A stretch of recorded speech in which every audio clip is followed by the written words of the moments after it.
سر addiction کی بات ہم کر رہے ہیں، ایڈکشن ٹریٹمنٹ کی بات کر رہے ہیں، ریہیبلیٹیشن کی ہم بات کر رہے ہیں. مس آپ سے سوال ضرور کیجیے گا، 2 سوال میں جسٹ تورا مصرع کے طور پہ.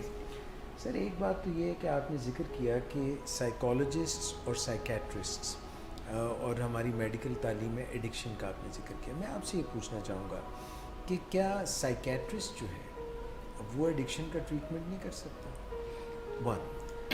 اور دوسرا سوال سر میرا یہ ہے کہ آپ نے 25 سال ولنگ بیس کے ٹریٹمنٹ ماڈل کو بتایا کہ ہو گئے، اور آپ نے بتایا کہ معاشرے میں کافی لوگ ایسے ہیں جو کہ اچھی پوسٹ پہ، اچھی سطح پہ ہیں اور ان کا ٹریٹمنٹ. کیا آپ نے یہ جو ابھی سارے اتنے نام گنائے کہ کوئی پائلٹس ہیں، کوئی جوڈیشری سے ہیں، کوئی جو ہیں وہ جرنلسٹ ہیں، کوئی ڈاکٹرز ہیں، کوئی انجینئرز ہیں، کوئی بیوروکریٹس ہیں، کیا واقعی نام بتائے بغیر آپ کے یہاں پہ ری ہیب سینٹر میں آپ نے ایسے لوگوں کا، اور سلیبریٹیز اور وہ اسپورٹس مین، آپ نے بھی ان کا علاج کیا؟ یہ 2 سوال ہیں. پہلا سوال تو یہ ہے کہ سائیکیٹرسٹ نشے کے مریضوں کا علاج اسی حد تک کر سکتے ہیں جس حد تک کوئی جنرل سرجن نیورو سرجری کر سکتا ہے. نہیں سر، جنرل سرجن نیورو سرجری نہیں کر سکتے. تو پھر سائیکیٹرسٹ بھی اپنی سائیکیٹری کی ٹریننگ کے بنیاد پر نشے کے مریضوں کا علاج ایز سچ نہیں کر سکتا. پہلی بات تو اسپیشل ٹریننگ، یہ اس میں یہ ایک اسپیشلائزیشن ہے، اس میں الگ سے جسے ایڈکشن کی اسپیشلٹی کہا جاتا ہے. دوسری بات یہ ہے کہ میں آپ کو بتاؤں کہ پاکستان میں اگرچہ نشے کی بیماری کے حوالے سے بہت شیم پائی جاتی ہے، اور لوگ جب پہلے ہم سے رابطہ کرتے ہیں تو وہ کہتے ہیں کہ جی ہمارا کوئی دور کا رشتہ دار ہے اور اس کا کوئی نشے کا مسئلہ ہے، تو میں یہاں سے گزر رہا تھا تو میں نے کہا کہ میں ذرا پتہ کر لوں. اور پھر اگلی دفعہ ایک باقاعدہ ملاقات ہوتی ہے جس میں وہ کہتے ہیں کہ وہ قریب کا رشتہ دار ہے، کوئی اپنا جاننے والا ہے، اور پھر اگلی دفعہ بتاتے ہیں کہ ہمارے اپنے گھر کا فرد ہے، اور پھر اگلی دفعہ کہ ہمارا اپنا ہی بیٹا ہے. اتنی یعنی شرم وابستہ ہے اس چیز سے، اور شیم کی وجہ سے پھر پردہ پوشی کی جاتی ہے. تو یہ 2 پہلو ہیں جو کہ کسی مریض کے لیے نشے کی بیماری سے نجات کو ممکن نہیں ہونے دیتے. اور یہ میں اخلاقی طور پر نہیں کہہ رہا کہ پردہ پوشی جو کی جاتی ہے یا جھوٹ بولے جاتے ہیں جو نشے کے مرض کے حوالے سے، تو کوئی یہ اخلاقی خرابی ہے. میں اخلاقی پہلو سے بات نہیں کر رہا کہ یہ ایک میڈیکل پہلو ہے، طبی پہلو ہے کہ جب تک آپ کھل کے اپنی بیماری کا اظہار نہیں کر سکیں گے، کھل کے بات نہیں کر سکیں گے، پیٹ سے کپڑا نہیں اٹھا سکیں گے، تو طبی بنیادوں پر یہ ممکن نہیں کہ آپ کسی کامیاب علاج میں سے گزریں. اور یہ جو شیم ہے یہ خام خواہ کی ہے. ہمارے اپنے حالات سب کے یہ ہیں کہ پاکستان میں کوئی ایسا بندہ نہیں ہوگا جو کہہ سکے کہ جی میرا کوئی فرسٹ کزن بھی نشے کی بیماری میں مبتلا نہیں ہے. یعنی ہر بندے کا فرسٹ کزن یا ہمسایہ یا کوئی قریبی عزیز یا باس یا سبارڈینیٹ کوئی نہ کوئی نشے کے مرض میں مبتلا ہے. اور ہم اس کو کارپٹ کے نیچے جب پھینک دیتے ہیں تو اس مسئلے سے آپ سمجھے کہ پاکستان میں روزانہ 300 لوگ زمین سے نیچے اتر جاتے ہیں نشے کی بیماری کے المناک انجام کے طور پر. اور ہم بہت ساری دیگر مسئلوں پہ کافی شور کرتے ہیں جن کی فیٹیلٹی اتنی زیادہ نہیں ہے. ہم کئی ایسی بیماریوں کے بارے میں بہت زیادہ فکر کرتے ہیں جو بڑی ریئر ہیں اور ان کا فکر بھی کرنا چاہیے، لیکن نشے کی بیماری کا فکر سب سے پہلے کرنا ہوگا. آج نہیں تو 1 سال بعد کر لیں گے آپ، نہیں تو 5 سال بعد کر لیں گے، لیکن لوگ ابھی بھی درد سے بلبلا رہے ہیں. اصل بات یہ ہے کہ یہ کوئی دور کہیں کوئی اجنبی نہیں رہتا جس کو نشے کی بیماری ہے. یہ ٹھیک ہمارے اپنے دل میں دھڑکنے والا کوئی اپنے گھر کا بندہ ہے جو نشے کی بیماری میں مبتلا ہے، اور ہم اف بھی نہیں کر سکتے. ہماری چیخیں نکلتی ہیں لیکن کوئی سن نہیں سکتا کیونکہ وہ چیخیں بے آواز ہوتی ہیں. ہمارے اندر زخم ہوتے ہیں جو کوئی دیکھ نہیں سکتا کیونکہ ان زخموں کے منہ اندر ہوتے ہیں. ماؤں کے آنسو نکلتے میں روز دیکھتا ہوں، لیکن ان کو بھی یہ ہوتا ہے کہ کسی کو پتہ نہ چلے. ان کا خیال ہوتا ہے کہ میرا بیٹا بدنام ہو جائے گا. اللہ بات یہ ہے کہ جو بندہ نشے کی بیماری میں ہوتا ہے اس کے بارے میں سب کو معلوم ہوتا ہے، لیکن لوگ پریٹینڈ کرتے ہیں کہ ہمیں نہیں معلوم تاکہ دوسرے کا کمفرٹ لیول جو ہے وہ برقرار رہے.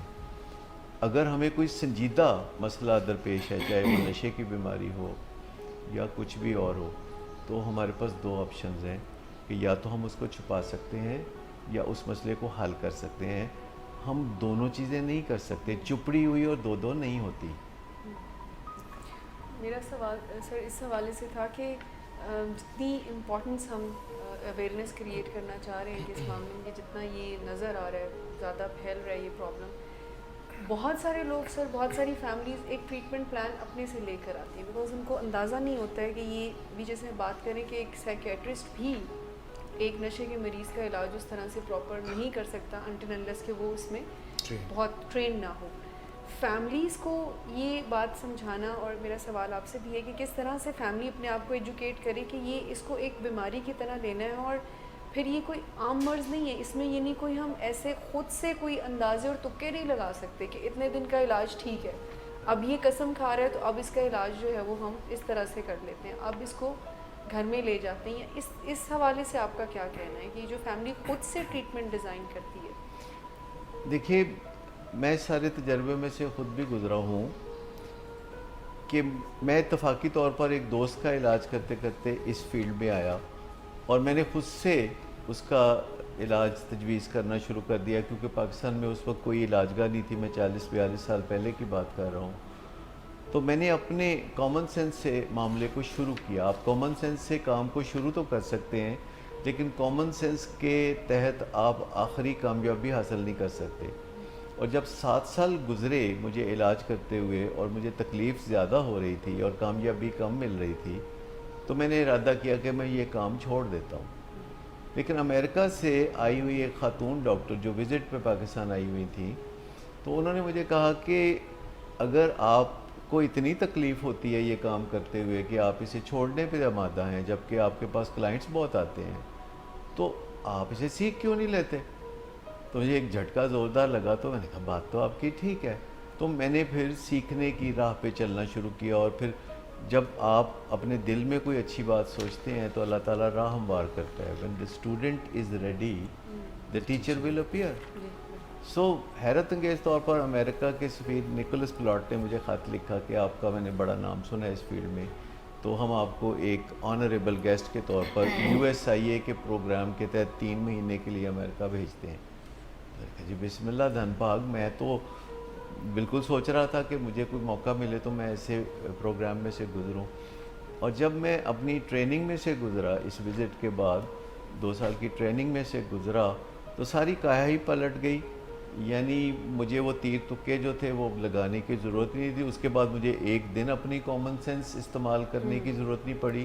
اسٹینڈرڈ آپریٹنگ پروسیجرز ہیں جو کہ امریکہ سے ڈسینڈ کرتے ہیں, دنیا میں ٹرکل ڈاؤن کرتے ہیں, کیونکہ وہاں نشے کی بیماری کا علاج 200-250 سال سے ہو رہا ہے اور وہ امپرووائز کر رہے ہیں, اور وہاں بہت ریسرچ ہوتی ہے اور وہ بہت کھول کر بیان کرتے ہیں کہ اس مسئلے کو حل کیسے کرنا ہے. سب سے پہلی بات ہے کہ نشے کی جو بیماری ہے اس کا مطلب یہ ہے کہ اس بندے کی مرضی خود اس پر نہیں چل رہی. ایک المیہ یہ ہے کہ جس ہمارے پیارے کو نشے کی بیماری ہوتی ہے وہ بھی اچھی طرح جانتا ہے اور ہم بھی اچھی طرح جانتے ہیں کہ اس بیچارے کی مرضی خود اس کے اوپر نہیں چل رہی. چلیے یہ اتنا بڑا المیہ نہیں ہے. دوسرا بڑا المیہ یہ ہے کہ اس کی مرضی سب گھر والوں پر چل رہی ہے. ڈبل جیپرڈی, کہ اپنے من پہ اس کی کوئی مرضی نہیں چلتی, لیکن گھر والوں کو اس نے تگنی کا ناچ نچایا ہوتا ہے. گڈ آفٹر نون سر. گڈ آفٹر نون. سر ایک کلائنٹ بہت دیر سے آپ کا انتظار کر رہے ہیں. کیا تمہیں کس نے کہا تھا اپوائنٹمنٹ دینے کو؟ سر کل شام آپ ہی نہیں تو کہا تھا. جھوٹ بولتی ہو تم. میں نے تمہیں کب کہا تھا؟ تم سب جھوٹ بولتے ہو مجھ سے. شراب نوشی کی وجہ کردار کی خرابی نہیں, موڈ کی خرابی ہے. شراب نوشی کبھی بھی نشے کی بیماری میں بدل سکتی ہے. نشے کی بیماری ہر سٹیج پر قابل علاج ہے. مدد حاصل کیجیے کیونکہ وہ ایسا نہیں کرے گا. ولنگ ویز سے مدد حاصل کیجیے, کہیں سے بھی مدد حاصل کیجیے, لیکن فوری مدد حاصل کیجیے. جس معجزے کے انتظار میں آپ نے بہت دیر کر دی اب وہ دستک دے رہا ہے. مدد حاصل کیجیے, مدد حاصل کیجیے, مدد حاصل کیجیے.